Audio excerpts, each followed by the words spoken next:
Well, hi, everybody. Glad to be back with you, Empire Nation, and all those that are interested in finding out what's the news regarding the Albany Empire as of date.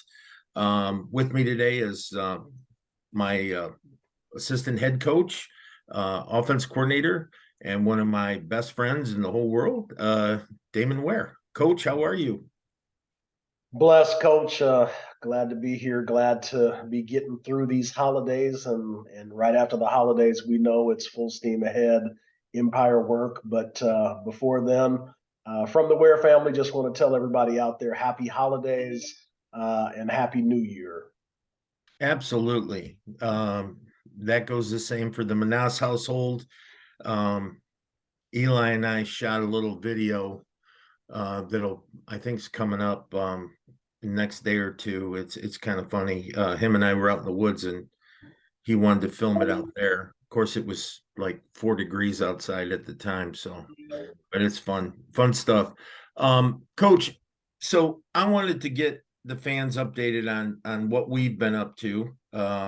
We talk every day and we go through players, we talk about who we're interested in recruiting, why we're interested in recruiting them, our criteria. I had a young man email me this morning and he's, sends a beautiful letter. Coach, I really want to play for you. I love what you put together there. I love the culture. I love the city. I love your fans. I love this. I love that. And I said, well, great. Send me your film. And he sent me his film. And I had to write him back and say, I'm sorry, you're just not going to fit here. And right away, I get why. And there's a couple ways of doing it. There's one, the politically correct way, which is, well, son, at this time, we're not interested or not filling that position. There's the honest way, which is you're frankly not good enough to play here. But I think what I did was a combination of both. And I said, at this time, we're not interested. And I wish you the best of luck in your future endeavors.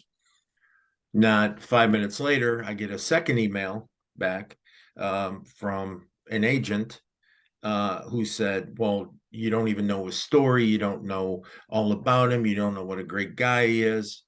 And I said, do you want me to be honest with you? And he said, of course. And I said, well, he's not good enough to play in this league. He's simply not good enough. And I said, he's not good enough to play in this league. That's not to say he can't develop into a better player down the road. But he said, well, what makes you decide on who you want to take? And I said, as far as a free agent or someone who hasn't been with us before. And I said, couple criteria. One is he better than what we currently have? Is he an upgrade? Two is, does he have an opportunity to compete to make the roster and be an integral part of the season coming up? And then lastly is, does he have the experience and the pedigree at this level of talent in comparison to maybe the level of competition being as at high level? Well, he thanked me and he appreciated the honesty and all that, but I don't want to discourage young players to continue on playing football. Hell, there's all those leagues beneath us where a kid can continue to play football probably well into his mid-30s, late 30s, if you want to keep playing football, from semi-pro to the smaller indoor developmental type leagues. So, but yeah, it's getting to be that time now where guys are sending me those emails. I know you get them all the time. I get them all the time. What do you think? You really don't want to know what I think. I think it's always catch-22 with those. Right. It's we're looking for specific things, and so when you get a film and you don't see it in the first 10 seconds of the film, it's not them, and that's the trouble with being a recruiter. It's not our job to continue on with the film and then break it down and then deliver it back to the player on everything he needs to work on. And I get that so often is, Coach, well, can you give me pointers? Well, I mean, again, you're paying your agent to do those things. Let him break down your film and give you, all your measurables. For me, I'm going to look for these specific things that I'm looking for. And if I just don't see it in the first 10 to 20 seconds of your film, I'm going to move on to the next film. And so the agents that call back and want a full explanation, it's almost like, are you paying me to do their measurables and give you advice? In that part, I'm part of your team in your agency. If you're just asking me, is he good enough to play for us? A simple no should be, hey, you know what, we're not interested. And so I think it's funny. A lot of players, will email me back and, well, can you tell me why? And can you give me feedback? And it's like, when I'm watching 50 films a day, for me to take your whole film and break it down and give you feedback, that would take a whole lot of time. And so again, for some of you guys that I don't give you the best answer, just understand I'm about our brand, the Empire. If you don't fit the Empire way, then at that point, I'm going to move on to the next film. So I can't always spend my time helping you become a better player. That's your agent, that's your coaches, that's your team's job to do. And but if I can give you a quick, hey, this is the reasons why, I've got no problem doing that. No, I mean, exactly, 100%. Couldn't have said it better. The process is not always fair, right? But I had a mentor coach of mine, coached in the NFL for a long, long time, and he told me one time, he said, if you're ever not sure on a player, put a game film up and ask your wife, your girlfriend, your child, to come into the room, put on the clip and say, show me who's the best guy on the field. And if they point to that person, then they're worth getting deeper into, because great players stand out. We know that, right? And they're obvious. If you have to have on your highlight reel, not in your defensive lineman, not getting to the quarterback, but doing a late hit pancake or something like that, because you've been getting blocked for the 4 seconds that the quarterback's standing back there having a cup of coffee. That's probably, and that's one of your best plays. That's probably not going to work for us, right? So, the recruiting process has been interesting. And there's stages that people got to understand. It's, we brought back a lot of veterans this year. I think out of our 26, I want to say well over half of those are veterans that either with us or we know very intimately. The thing about it, breaking into a team where we have a history and 2 championships back to back, 2 first place finishes nationally, all those things, we're going to be picky, and we're not going to do anything that, upset the apple cart, if you will, right? We're going to make sure that every person we bring in gets along and is coachable and can follow our guys that are leaders on our team. And, if we're going to bring in a wide receiver, we want to make sure that he understands there's one top dog in this room. That's Darius, right? And you better be okay with that. That's not to say we don't want you to be as good as him. Of course we do. But you haven't proven anything yet. And that guy's proven it for the last 2 years and helping us win rings. Same thing goes with our quarterbacks, running backs, fullbacks, defensive backs. All those, they have to fit into our synergy that we have. It took us 2 years to create this. We're not going to let one guy come in and mess it up.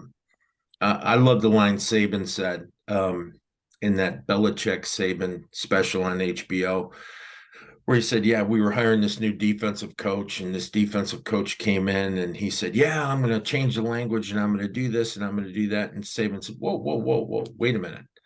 We've got 100 people in this building that all speak this language. You're the only one that doesn't. It doesn't make sense for the 100 people to change. Rather, you change what you call things versus the 100 people. And I think that goes for players too. Is that as long as they're willing to do it our way, as long as they're willing to do it the Empire way, use our language offensively, defensively, and understand their roles, then it's great. We have perfect harmony. If not, usually they're on a bus after that. We just don't have time, right? So We've signed some new players since I've been on last. I wanted to talk about them real quick. Um, Andre Rivera, um, big O line, D line guy, 6 foot, 285, from Tuskegee. We both watched his film. Um, we liked him, explosive off the ball, plays bigger than his stats, if you will. Um, a great leverage guy. I think is going to be a force on the O line, D line for us this year.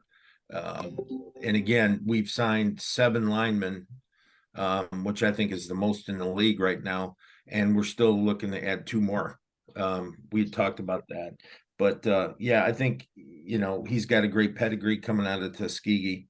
Shakur Christopher, which was a guy that you were looking at, Shakur, out of Winder University. He's almost a similar body type. He's 6'1", 295. These are small hip, big shouldered, athletic guys that can play both ways that are going to be integral to Ironman football, I think. And then lastly, the last one was Rashard Pargo, wide receiver DB out of Mississippi Valley.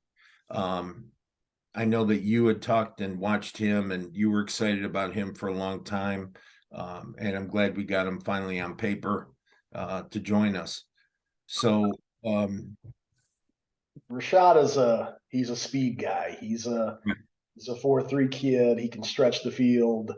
We have great team speed, and that's one thing that you can't coach is that speed. And when I can find athletes that are great athletically, but also have that speed, it's hard to pass up on these kids. And so, kids like Wade, kids like Prince, kids like Pargo, really all of our receivers that we've signed, they all are sub 4 or 5 guys. And so when you've got to play against us defensively, and play vertically and horizontally, you've got to have some great feet, great hips to be able to play these guys. And so I love the challenge of what we put forth for the defensive coordinators in this league. It's and then not to say again, our running game. We've been number 1 2 years in a row, which is really what's made me the most proud. We're in a passing game, so that's to be expected. But the run game, we run the ball as a weapon, not as just a change of pace or a short yardage situation. We run it as a weapon. And so when you add that kind of team speed with a team that focuses on the run, we're tough to stop. And like I said, I said it 2 years in a row. If you play against the Empire, your defensive coordinator needs to come up with a great game plan to stop us. well, yeah, and we talk about this how we self scout each other, right? And I'm sitting there thinking, how would I beat the Empire with the run game, the pass game, the Princes, the Wades, now you're adding Cruises and everybody else. How would I beat that? And it comes down to, well, I'll just do a gap read defense and I'll take away the run. Well, then you got to deal with Prince, Wade, Hollis, and the boys, Cruz, and all of them. So then you sit there and say, okay, I'm going to go after the quarterback. And then all of a sudden you're getting burned deep or screens, draws, RPOs, pitches, everything else that can come out of it. So, yeah. And again, without getting into our game plans, I like the fact that when I was asked the other day on the show, what is your philosophy in preparing for a game on Saturday? And I said, make no mistake, we work harder than anybody doing our homework. And we know all the analytics that we're going to face, the math problems, if you will. How many times they're going to run the ball, how many times they pass the ball, what do they do in the red zone, what do they do midfield, 3rd and long, 3rd and short, what is their forte? We know all that going into the game. But I love something you said in our first year together. And I was asking you a question about if we were prepared for a Saturday game. And you go, Coach, yeah, we got all our stuff. We did all our homework. We did all that. Now we're just going to perfect what we do. So they have to do the same work we did. Right. And what we tend to do, which a lot of people don't understand, is I found this very interesting at this level. Some coaches have the same game plan every week. Yep. And I thought, you lazy mothers. They must have a great golf game, you know. Right. But I mean, to have the same philosophy every single week, to have the same game plan every single week, on second and long, this is what we're going to run on offense. On second and long, this is going to be our defensive scheme.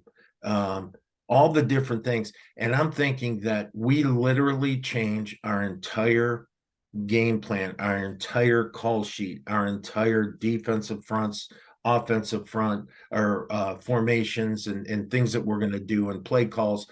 We change everything week by week. And let alone if we play you once, we're sure the hell not running the same thing we ran on you the first time. We're going to run it a different way. And so that goes to what we were talking about with what differentiates us from other people is that I think it really a big portion of our success has been preparation. Absolutely, without question.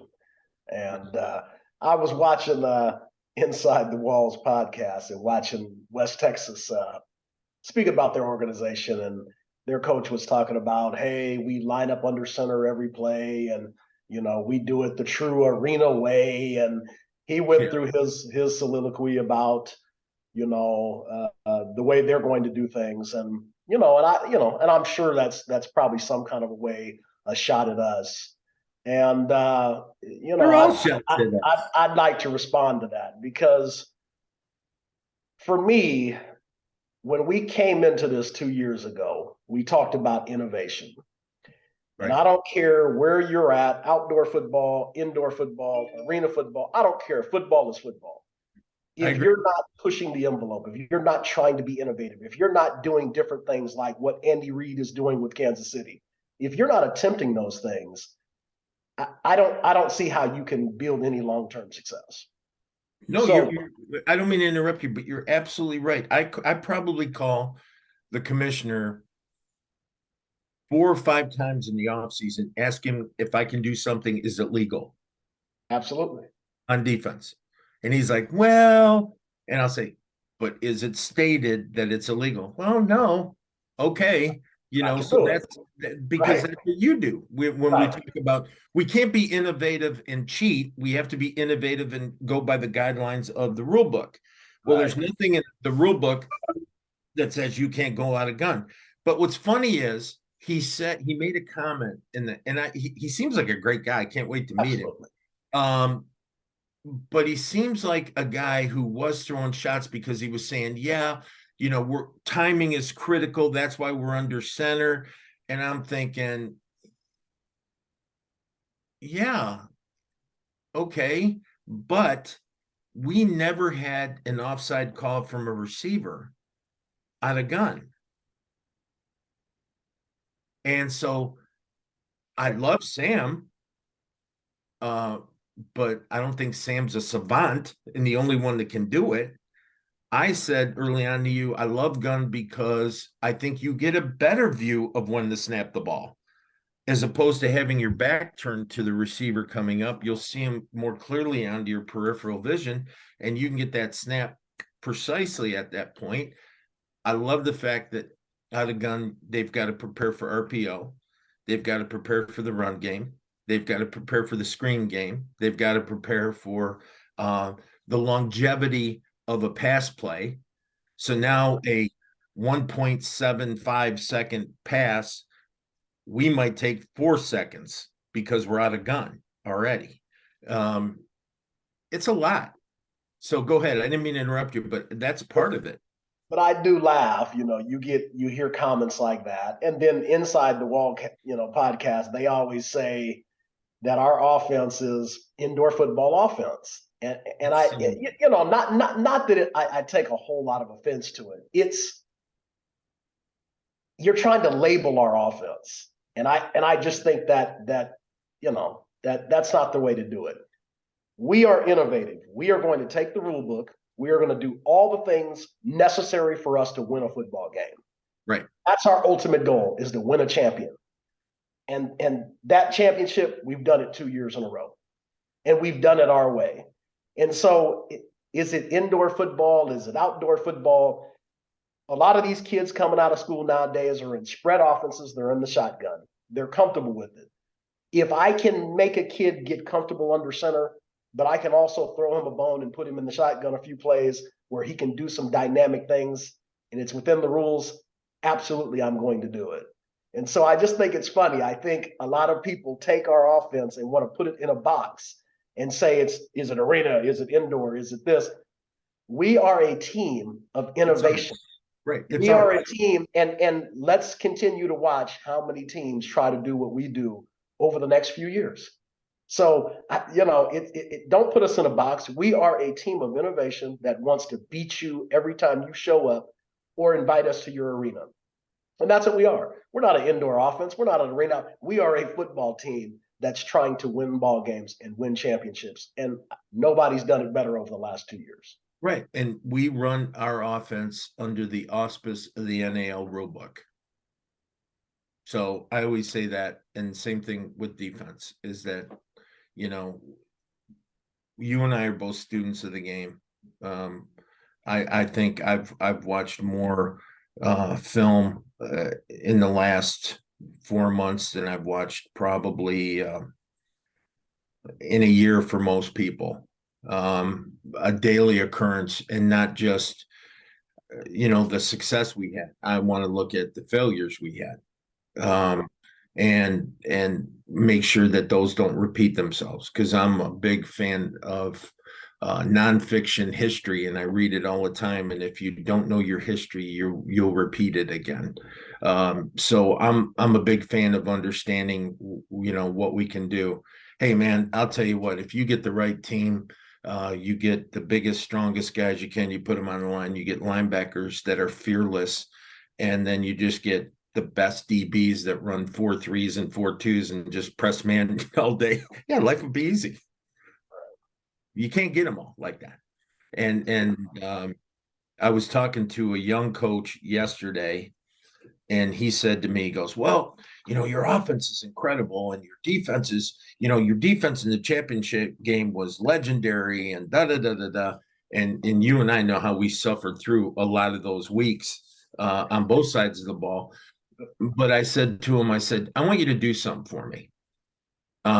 When you have your first day of camp, I want you to have an offensive playbook and a defensive playbook. And he goes, okay. And I said, I want you to take your team captains on both sides of the ball, whoever you think are your leaders or whatever. And I said, take that offensive playbook and throw it down on the table and say, hey, would you do me a favor and go through that playbook and show me which play we lose 2.5 yards on?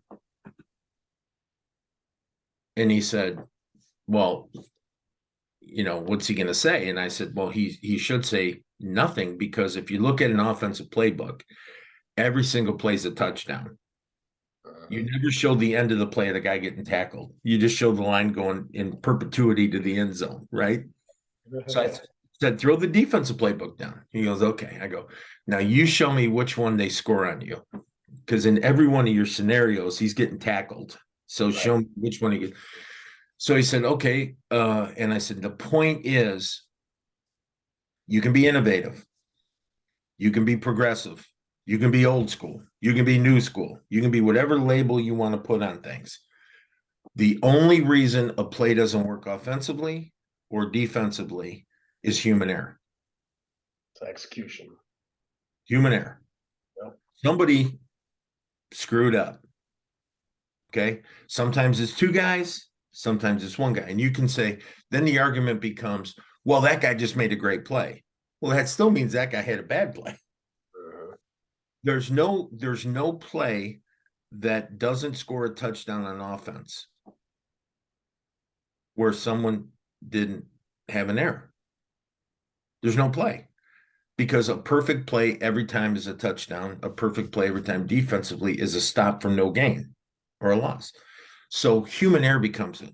The reason I say that is we're recruiting, and all these people come at, oh, we're going to do what you do offensively. We're going to do this running game. We're going to do this. We're going to do. You better get the kind of people we have, not just 3 or 4 of the kind of guys we have. And we talked about this. We evaluate personnel throughout the entire league almost on a daily basis. Who signed who, who's got who, what roster looks this, what. hey, admittedly, there's some great guys on football teams around the league that aren't on the Empire. The only difference is there's a few great guys on one team, a few great guys on another team, a few great guys on another team. You look at our team and you pull up the roster, and this isn't necessarily because of me and you, this because the culture we developed and they want to play for it. But you look at the roster now that we have, and I would say this maybe one or two, but 98% of our roster could start for anybody else. I agree. I mean, legitimately start for anybody else and be successful. So I love what we put together this offseason. I think we're at what, 26, 27 players now. We're getting close. I think, we're going to probably add two more linemen. I keep giving you Christmas. I keep giving you Christmas presents. Yes, a wide receiver and maybe another fullback. Yeah, we're going to get I thought, hey, Damon, why don't we really shake it up and bring in a real running back? Wouldn't it be fun to have a 185-pound jet back there? And then everyone's gonna say, well, we'll just blitz the mic. All right, we'll slide. So what? Good luck catching them, right? So I mean, there's all kinds of things that we can do. But yeah, we're gonna get another running back. We're gonna get a couple more linemen. We're evaluating some kickers right now. Because it doesn't look like Mark's coming back, huh? At this point. Yeah, had our discussions. Obviously, he's back in his home country, and so there are some challenges of what he can do coming back and forth. And so, not sure if he'll be able to come back this year. Yeah. And it's unfortunate we love Mark, but that's part of this level of football. And we're always retooling. So we're looking at a few options right now. We'll probably make an announcement in the next 30 days or less on our kicking game. But with the Nets, it's going to be fun. So I would almost prefer just bounce it off the net and let's get a chance to recover it versus going for I love the fact that you can have a 50-yard onside kick. Right, right. That I to mean, it me. changes the game considerably. I mean, that now the kicking game is so much more important. The way Oh, we you have to attack it, run down. You right? don't The run way down we on attack it, kickoff. yeah, it's going to be a challenge for all of us. And so, last year you could almost kick the ball out of bounds and take the play off of your big guys. Well, Not we this year. talked about that. We No, actually had that strategy, right? I nope, said, I said to the big guys, sprint 10 yards. If you see that ball going in, just start getting in the huddle. Don't even run down there anymore. Because nope, we were trying to save, guys from tearing down 50-yard sprints, because we score a lot.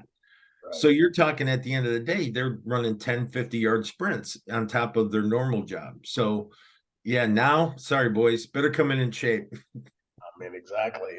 It changes that aspect of the game tremendously, and got to be in shape.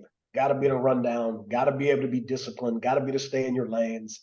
It is a huge difference from last year, and I think that's going to be a challenge for all of us across the league. I do too. I think it's going to make for some interesting games. All right. So, Coach, we talked a little bit about recruiting. We talked about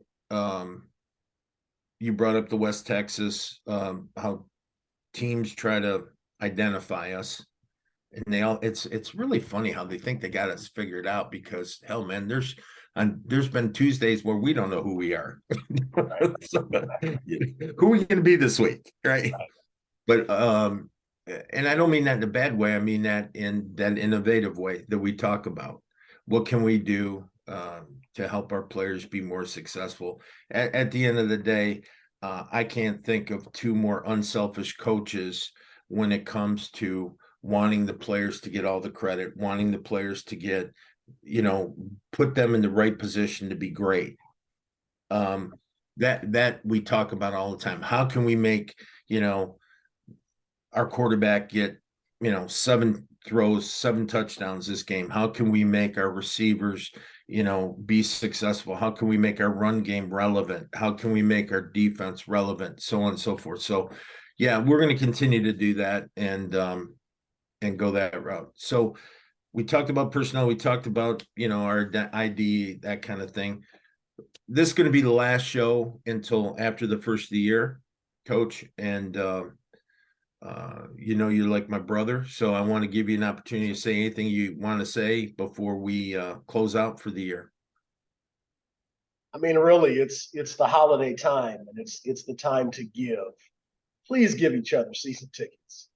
I didn't even say anything. Good for honestly you. and truly, we want to see. We've seen the videos of the 2018 and 2019 teams with 10,000 people. Our guys, we as coaches, the organization, we want to feel that energy too. We have a wonderful crowd. Wonderful crowd. Get it to 10,000. Let's see what we can do. Let's shake this whole thing up. Let's knock Jacksonville off of being the highest attended, team in the league. Let's do it. Let's have that energy this year. Let's make this an exciting year. We're going for the three-peat. How many times can you say your home team is going for the 3rd championship in a row and 4th, really, as an organization? That's unprecedented, and it's something worth watching. 100%. You're right. And you know what? We've done the heavy lifting. We've won in 2021 under horrible circumstances, with COVID and lockouts and lockdowns and this and that. 2022 with new rules, adjusted to Ironman football, had our hills and valleys, but kept going. 2023, I said this early on when I was hired: win 1, you're pretty good. Win 1, you're lucky. Win 2, you're pretty good. Win 3, you're legendary. Okay. Help us become legendary. Help us become part of history. Help us become and be a witness to that, because I can't think of anything more gratifying for a fan. And trust me, I'm watching it happen with the Lions now, Detroit Lions. They're ready to give this guy, call him Mayor Campbell, make him the new mayor of Detroit. Doing a great job, though. Yeah, and the thing about it is, it's cultural change in winning and expectation to win and this and that. They've opened up standing room only at Ford Field every home game because they're overwhelmed. And they're, I don't know, are they 500 now? Right? Yeah, they're 7-7. They've got a Right. chance to make playoffs. Oh yeah, absolutely. But they're 500 and they're standing room only. Right. And we've won back-to-back championships, and we can't break 5,000. So if we are truly as relevant as people are kind enough to make us feel, please come. And you're right. What's better than season tickets? What's better than buying a ticket package, merchandise, all that stuff? We would love our fan base to really represent this year. And it's probably never been more important than it is this year, because I don't know of anything harder to do in professional sports than to three-peat. Your thoughts on that? I agree 1,000%. I mean, to take your line, how lonely it is at the top. Now that's after 1 year. After 2 years, that place at the top is real tiny. And so with everybody gunning for us, I mean, I hear some of the chatter from staffs across the league. It's beat Albany or bust. I mean, so we are the biggest challenge that there is right now. So to three-peat, it's going to take an incredible effort. It's going to take an incredible team.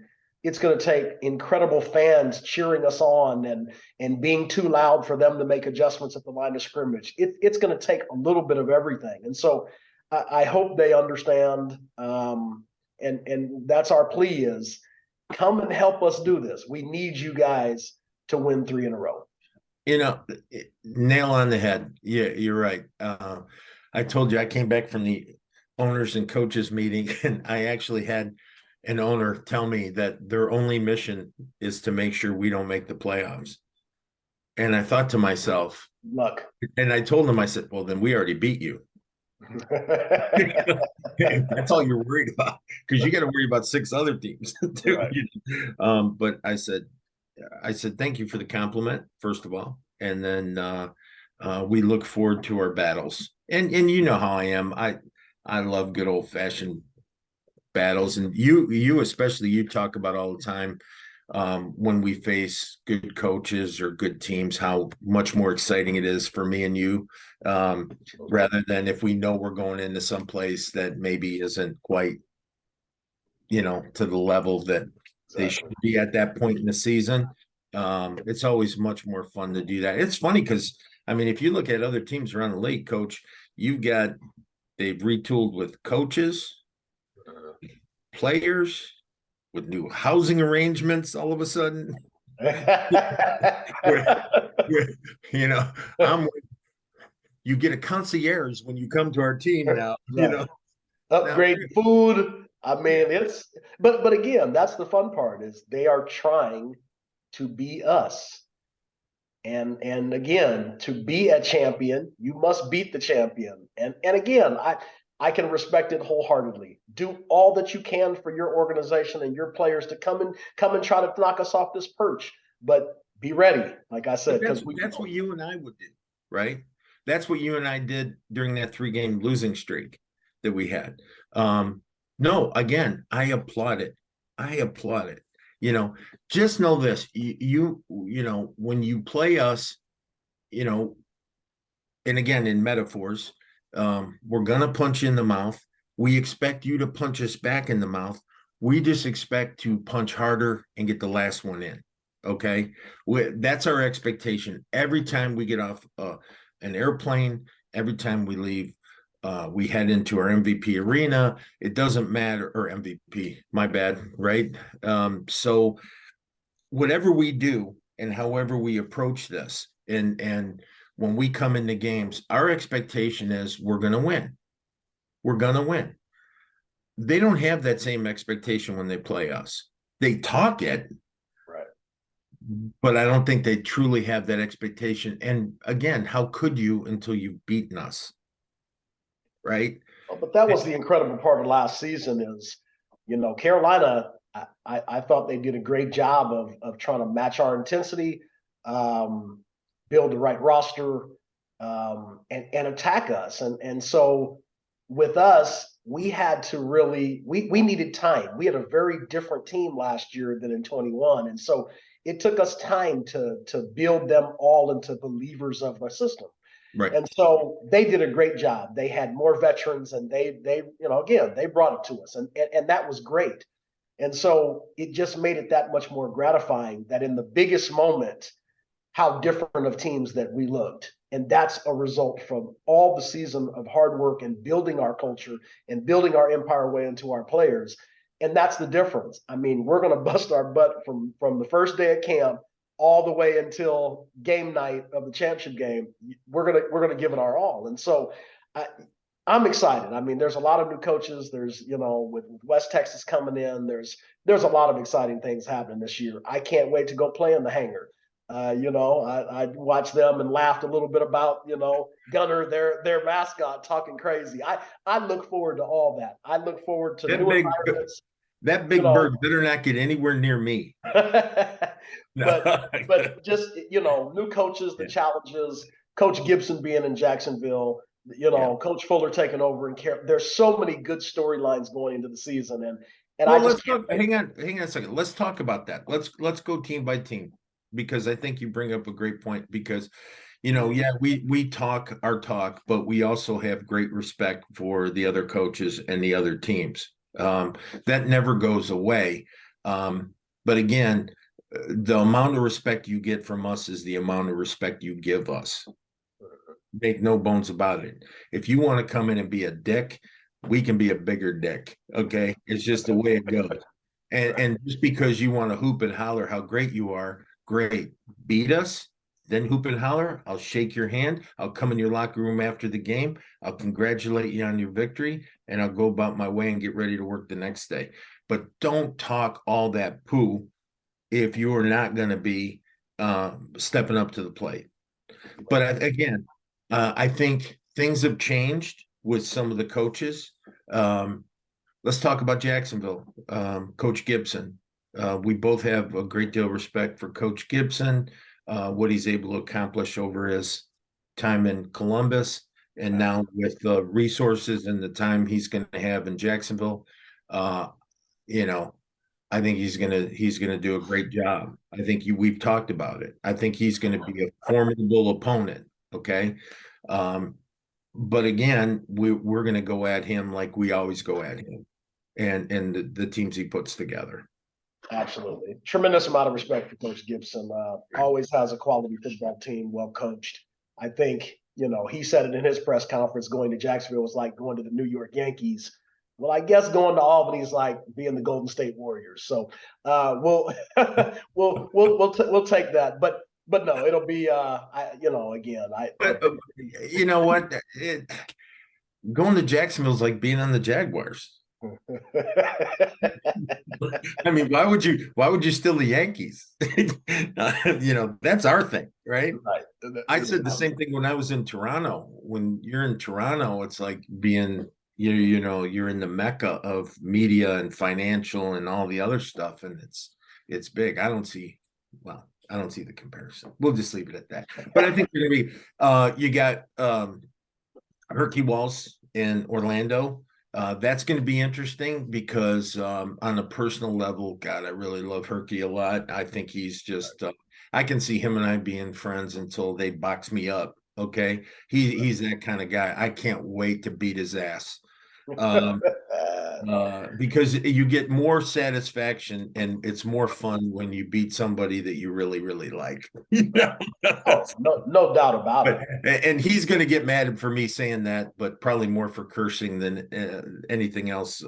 But he's a great guy. I'm sure he's going to put together a good team down there. I know the ownership, John and Nate down there, are going to work real hard and they're filling that arena, man. They're getting more and more people every week. Have always loved Nate. He's a good guy. So what him and John are doing are great. Getting their attendance up has been huge. Right. They signed back a lot of their good pieces from last year, so they've got a little bit of continuity going. So, again, they're going to be another formidable opponent.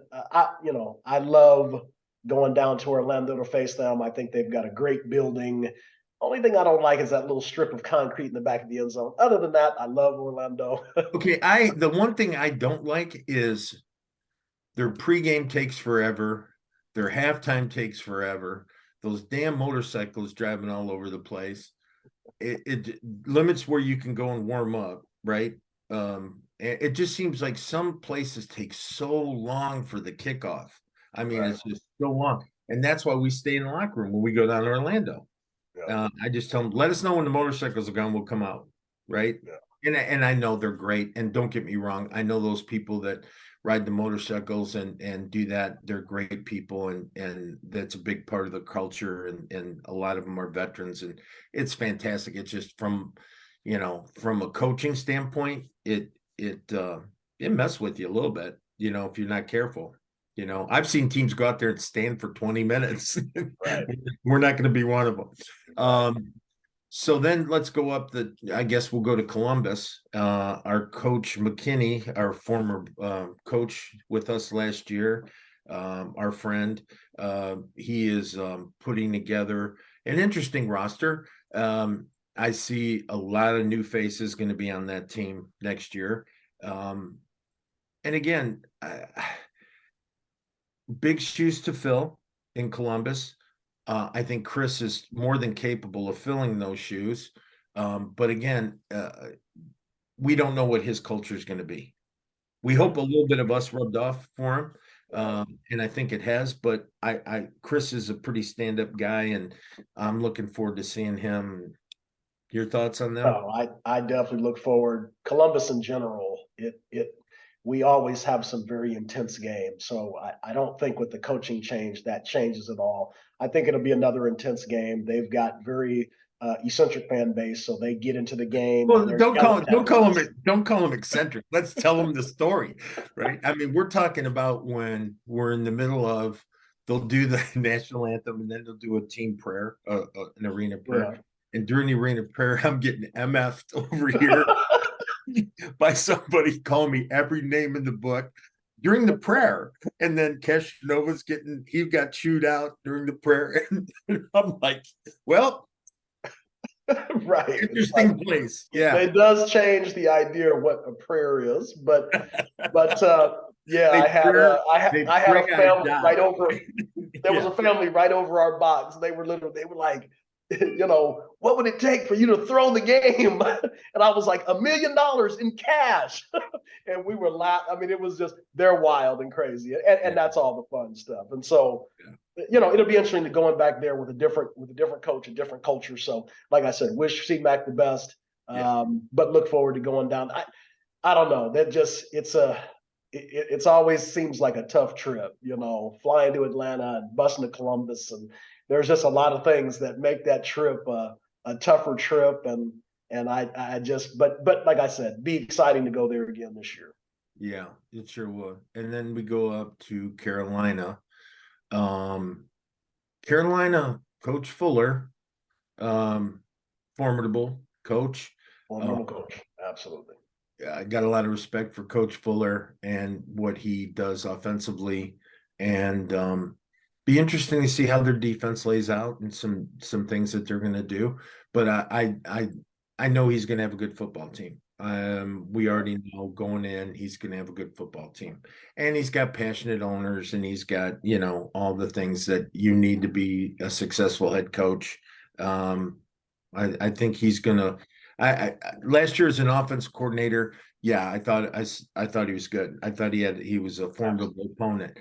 This year as a head coach, I think he's a better head coach than he is in LC. I think, and his background is defense, and so he was a DC for a long time, and then he came to the offensive side and kind of took the reins there, and so it's interesting. It's again, maybe he won't come off the field. And maybe, and I've called both sides before. It's a tough job to do two sides of the ball. That's something that I don't ever want to really do again. That's a lot of responsibility. But like I said, God bless those that want to do it and take that kind of responsibility. But like I said, I always thought it was interesting that he was a defensive mind that turned over to the offense, and he's had some good success. But I think great defensive minds become great offensive minds because it's the yin yang, how to stop things. And I think Coach Fuller and the reason I said is a good head coach. I like his leadership skills. I do. I think he's loud when he needs to be loud, but for the most part, he's really a controlled person.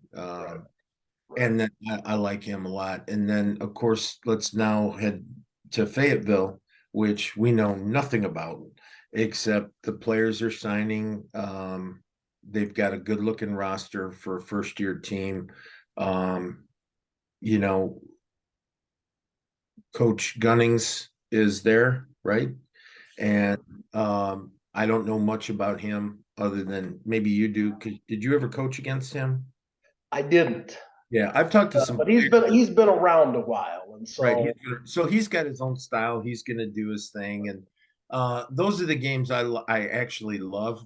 And one of the reasons I love them is we get to buy our first week, right? And I told you this yesterday. I said, you know what I love about that? And you said, what? And I said, well, one is we get to scout everyone playing. Yeah. Well, actually, a couple of reasons. Two is we don't have to report to camp till a week after everybody else. Right. And three is that half the team's got to lose. Right. So someone's going to have a win, yes, but half teams are going to have losses by the time we face them. Right. And I look at teams like Fayetteville as teams that we're going to get a general idea what they do, but not really care what they do. We're going to just do what we do really, really good. Right. Because obviously, Coach Gunnings has been around a while. Coach Yarborough was obviously the DC in Carolina last year. So I've watched film on both of them personally and the teams they've coached, but you never know when you starting something new and Well, fresh. signed Rakeem Cato that was in Orlando last year, Kendrick Ings that was in Carolina. So they've definitely they've picked up some quality players. So like I said, going to be another fun trip. Another trip to Carolina. I'm excited for and see a new environment. All those things sound incredibly fun this year. Yeah, and then we go to West Texas. Let's start with San Antonio. Coach Shaw's team, one of our buddies is down there from last year. Jeremy Richardson is now an assistant coach, I saw. We wish Jeremy nothing but the best. But Coach Shaw, he's going to do what he does. They've signed back a lot of their players from last year. Again, they're going to be formidable.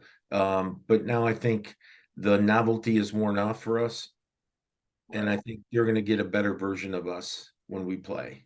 So yeah, they actually, losing that game started our 3-game skid last year, and it was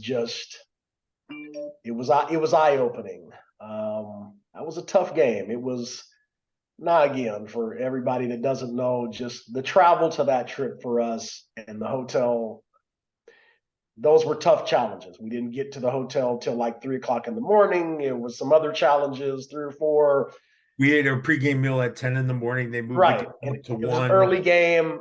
It was a tough situation for us. Yeah. And not to make any excuses. They punched us in the mouth. Yeah. We came back. We made a great game of it. There was a lot of challenges that game. We had some injuries in that game. There was a lot of things that happened. Now, absolutely, they won the game. No excuses. I think, Shaw being a young coach, he's young and fiery. He reminds me of me when I was a younger coach. We're young and fiery. And again, if that culture works for your team, I'm all for it. Bringing Jeremy Richardson down there, I think is going to be good. Another fiery guy that's going to get guys pumped up and ready to go. So that style will be interesting in San Antonio. Now, getting Bain down there, I think, they had a great quarterback last year in Robert Kent. So, bringing another veteran. But I think, again, I'm already circling that game as one of those slobber knocker type games, and we won't take them lightly this year. I can assure you that. And it's going to be some wars between us, and I know our staff's fiery. Those are going to. I think San Antonio is going to be a whole lot of excitement this year. Yeah, the way their bench is set up, I'm sure there's going to be some very fun interaction. Between I wonder if they'll change that up this year. I heard no. I heard no. Okay, so I'm looking forward to being hit by a pickup truck and a horse. In the coaches. I love the horse though. The horse and I have become friends. And I love the cowboy on the horse too. I think at one point I asked him if I could borrow his gun to shoot the referee, and but he actually started to hand it to me, which could have got me out of trouble. But okay, so then we have obviously West Texas, okay, and the Warbirds. Really, it's unfortunate. Very little film that I've been able to watch thus far. I keep seeing that brawl, which I feel bad for them. Anytime there's something like that kind of stains you for a minute, but we understand, and we don't. I don't use that to judge their organization. I've met their owners. I think they're fantastic people. I'm really looking forward to meeting their head coach and getting to know him a little bit. I'll probably pop him a call after the first of the year and just introduce myself so we can have a chat. But I think, like all Texas teams, like they got this big cornfield out there and they just keep raising these football players, that are popping out of the ground. That's not an insult, it's a compliment. And I just think that they're, it's a hotbed for great football, especially in West Texas and that whole area. That's a large part of their culture and their life. Again, don't care. We'll give them the respect that they deserve at the appropriate time. But I think they talk a really good game, man. I mean, out of all the teams that better back up what they talk, I saw why they were 18-0. Okay. Yeah, we'd be 18-0 too. We'd be 36-0 with the same record. Right. Yeah, I saw who they play. Yeah, so it's a. I hope they're ready for the level of competition to go up, because you can't play that way and come up I to mean, I this. do like Coach Smith. He's been around the game a Oh yeah, while, and so he's got the experience. I think they did some good things. I watched a little bit of the film that I could find, and obviously, again, they brought in some quality players. I mean, again, one of our players came out of that organization, so they've got players. again, I agree with you. Believe me, I love the organization. I love the coaching staff. Great experience. They played it. They coached it. They've been around it. I'm not saying that. I'm saying don't think it's the same as what you had last year. Oh, That's the only thing I'm saying. If you think, I think they know that, and they don't were we at the championship game. wait a minute? Don't we open with them We sure do down there, right? down there. In a hangar with a bird. Okay, I got it. But no, they've done, again, bringing in Patrick Macon, who played for us in 21. They've got Kerry Starks, Defensive Player of the Year. Those are going to be two scrappy kids that are going to get after it. Carlos Thompson, the receivers. I mean, they've got, they've brought in some quality kids. And so, Oh yeah, no doubt about it. And again, I think that the experience they brought in is going to help them a great deal in the transition too. Absolutely. So yeah, I'm not saying that. I'm just saying just wait on until you do something, right? Hey, I couldn't agree more. Yeah. So that's pretty much everybody, right? I didn't leave anybody out. And obviously we talked about our situation and what we're trying to do. So, well, as we wrap this thing up, Coach, again, to go back off of what we said earlier, we're really going to lean heavy on the fans this year to support us in everything we do. Just remember that your tickets that you buy don't drive our owners' income up. They drive our football budget up. Okay. That every time you buy a ticket, you're contributing us signing a player. Every time you buy a sweatshirt, you're contributing to how our team travels. Every time you do things like that, be safe over the holiday season and, be kind to each other. Give something to somebody this year that needs. We have so much when so many have so little. So try to give when you can to your favorite charities and to people that need your help. So again, Merry Christmas to everyone and Happy New Year. Coach Ware, I'll let you have the last words. Merry Christmas, Happy New Year, and go Empire. Go Empire.